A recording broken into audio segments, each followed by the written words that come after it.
Hey, welcome back to the site. I'm Trent. Today we're going to be tying another fly out of Mary Orvis' book. We're tying the Ondawa. I may be saying that incorrectly, and if I am, I apologize. It's this fly right here, and this is out of her book. This is on plate AA Alfalfa. The fly itself is the Mohawk word for, I want to say, the Battenkill fly. It's not terribly difficult to tie. As always, those full feather wings sometimes are hard to place, but it's a great fly. So sit back, enjoy yourself, and let's get into the tie. All right, so the first thing we do is go ahead and start a thread base. So you go back here by the shank of by the eye, just make some wraps moving backwards over the shank of the hook. Just like always, I'm going to go ahead and clip off that excess. Alright. So I want this fly. This fly is going to have a tag, a silver tag. I'm going to use flat mylar tinsel for the tag, and I'm going to start right back here at where the barb of the hook sticks up. So I'm going to be using silver as for my tag. So I want the silver, as always, touching the shank of the hook.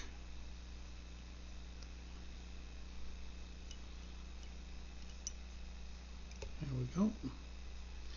Get that tied in. I can just bind everything down real quick and move my thread up out of the way. Come up underneath, ensure that the silver is touching, and then I'm going to make just touching wraps moving forward. Now in the picture, in Mary Orvis Marbury's book, it has the tag is pretty substantial. It goes for a ways. So I'm going to go ahead and put that all the way up to the end of the hook spear, and I'm just gonna bind all that down, that excess material.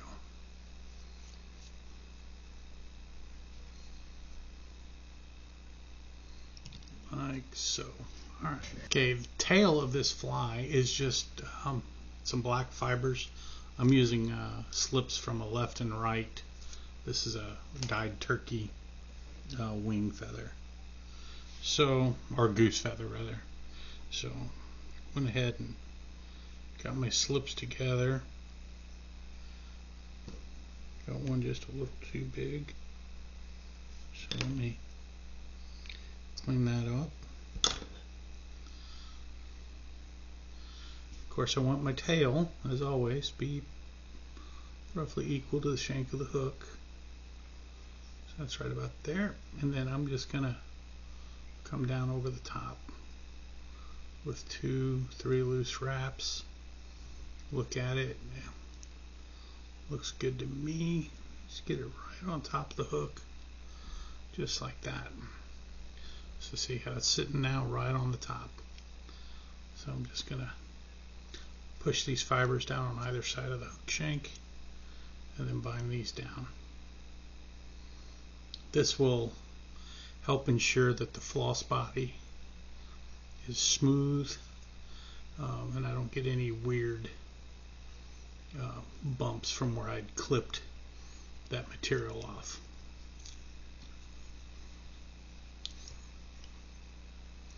So before I make those binding wraps, we'll go ahead and tie in the rib material, which is going to be medium oval tinsel. I've already stripped off that material there, so just the core lines are exposed. What I like to do is Just barely catch that metal, and then kind of wet those cores and get them kind of separated so they go around the hook shank a little better, and they're not just, you know, a bump where they just all three are just go and stop. So the body of this fly is roughly, the back half is going to be green floss, which is, I'm going to use this kind of olive green floss, and then the front half, I've seen people use chenille and other things. I don't have any orange chenille, so I'm actually going to dub the front half with some orange rabbit. So I've got 2 strands here of my olive floss. Let me just get these lined out right. Clip those. I'm going to come underneath and just catch that. I'm going to move the tying thread forward just to get out of the way. Now I got a little bit of a twist starting off, so I really want to straighten out this line and get that twist out. So each wrap, I'm grabbing it forward and I'm pulling it back to straighten it, take out any twist, and then I can make sure I get a good flat side-by-side wrap. It's a good technique for you to learn and get used to tying this way. Anytime you're going to tie a floss body, it's going to help you. And on these old patterns, there's a lot of them with floss bodies that you can really tell if you tie them in with bumps and lumps in them. It's just so much real estate on the hook covered in this floss or silk that's nice and shiny. Oop, got my rib material. Oh, did you see that jump? Back that up.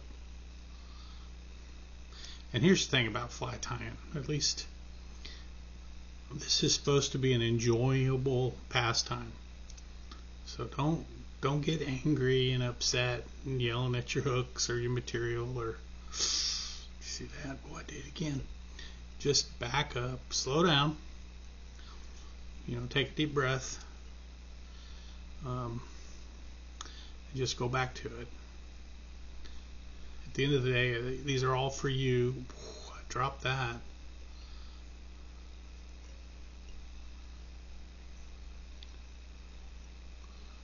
Back that up. I'm not even sure how that happened.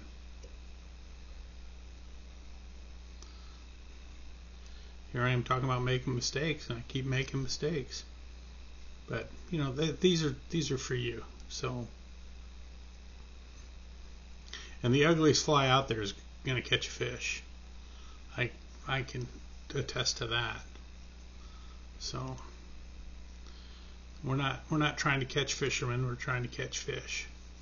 So just slow down and enjoy yourself. A couple loose wraps. I'm going to leave just a little bit of excess. When I clip that, I'm just going to kind of put all that to the shank of the hook, tie it down nice and tight. Okay, so the next thing we're going to do is we're going to rib this, and I'm going to take a quick look at the picture that I'm using for reference. And it looks like she put in 4 turns, so we're going to attempt that as well. 1, 2, oh yeah, I think we're going to have easy 4 turns. I might even be able to get in a classic 5th turn there. 4, and the beginning of the 5th turn. It's alright. That's perfect, because then I can tie that off underneath. And as always, I want to tie off on the underside.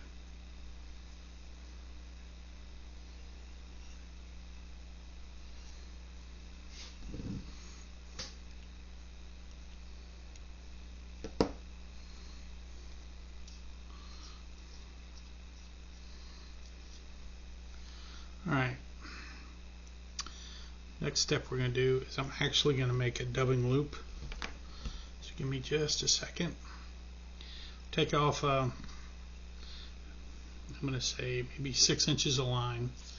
And just come back up, capture it. And that will give me, and I'm just kind of wrapping it around that tying point. What that'll do is that will essentially give me about a 3-inch dubbing noodle. I'm just going to put this in there. This will just help to hold and separate everything while I get my material ready. So put some dubbing wax in there, like so, and then I'm just gonna loosely put in this orange material, this dubbing that I have, like so. I might put in just a little extra.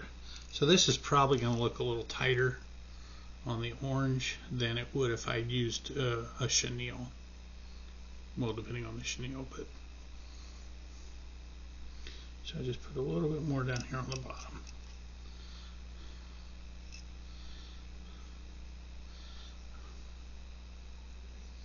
I hope you all are still with me on this.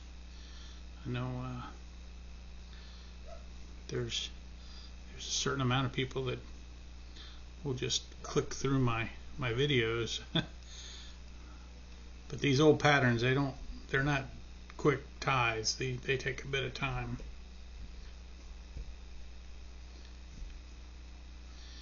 All I'm doing now is just cording up this material, like so. And what I want to do is I'm going to take my dubbing brush, which is really just some Velcro, just kind of pick that out. And what I've essentially done is made my own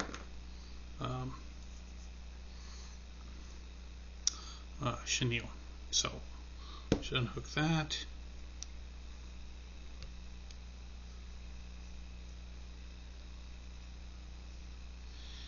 And once I get it going, I'm just going to make touching side-by-side wraps. Just brush everything back as you go.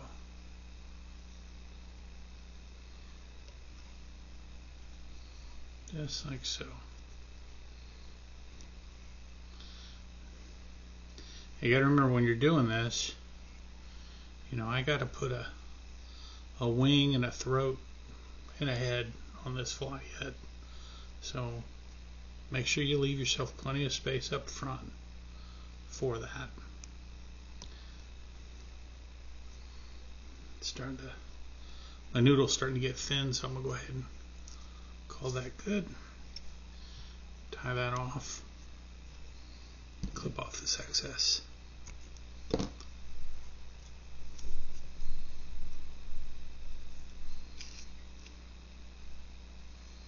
Okay, we got two things left to do. We're going to put in the wing and then the throat. So the wing of this fly, unfortunately, I don't know that you can just go out and buy these feathers, and that's the problem when you start tying these old fly patterns. Sometimes you just can't buy those feathers anymore. I'm using feathers from this part of the ringneck pheasant right here. I think those are the church windows. I think that's what people refer to them as. I've heard that term a lot, but I'm never real sure which feathers they're talking about when they say that. So I think these are the church windows. This is what I've always called the church window, I guess I should say. So I've already pulled off two feathers, and I want it. See how that sits really high like that? And I'm not particularly a fan of it sitting up that tall. So what I'm going to do come underneath, and I'm going to pull off a couple more fibers, just so it'll sit a little lower on the shank of the hook. I'm trying to get my quills separated, one on either side right now.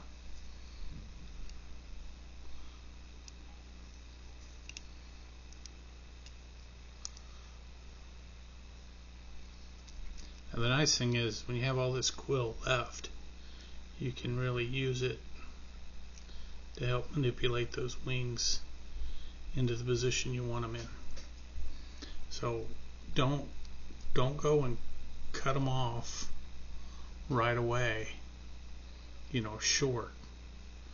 Leave them on there so you can tie, and you can use them to help you get your wings set.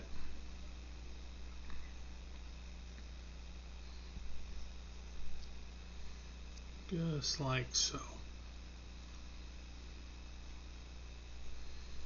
And this fly, in some stuff I've read online about it, tied in smaller sizes, it's supposed to be a pretty good trout fly.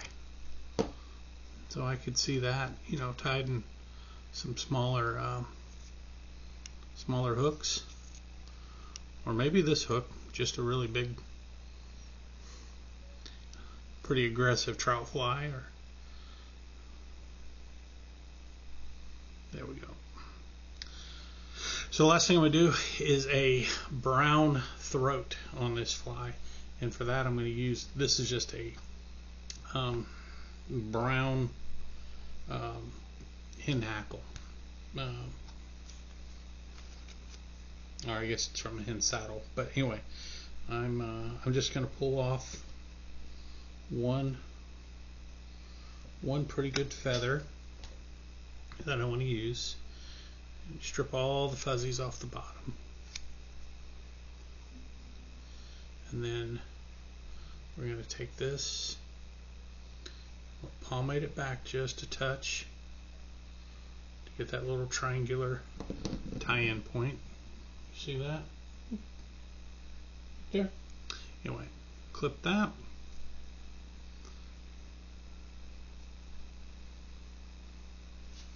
Everything kind of cleaned up. Now, as always, come underneath. Let me back this thread up just a touch. You want to come underneath, touch that little, I didn't trim all of it, touch that little V piece right up to the shank of the hook, and then you should be able to capture it and get that tied in nice and tight. Got some wing feathers there, they're wing barbels rather, that are going to be in my way. So I'm just coming back, I'll go forward. Now the last thing we're going to do is I'm going to grab some hackle pliers.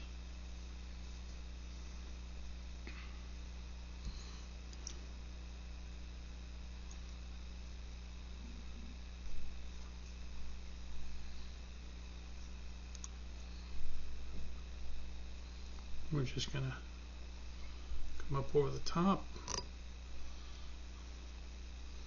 Ideally, we'll just brush everything back as we go.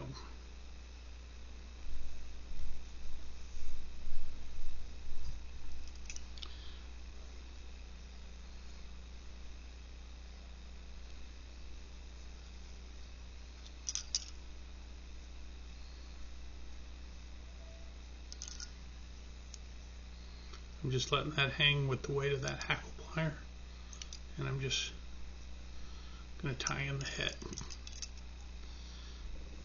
Rotate it up, clip off the excess. I just like to wet my fingers just a touch, brush everything back,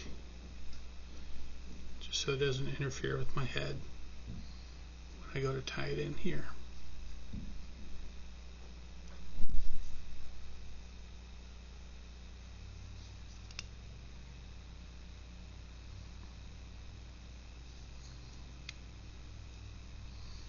Oh, see that? I did mess with my wing well.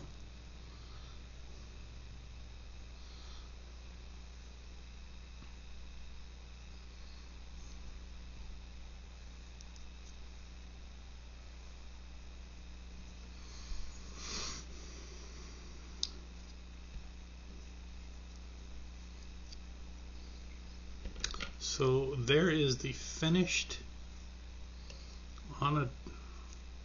Ondawa, I think.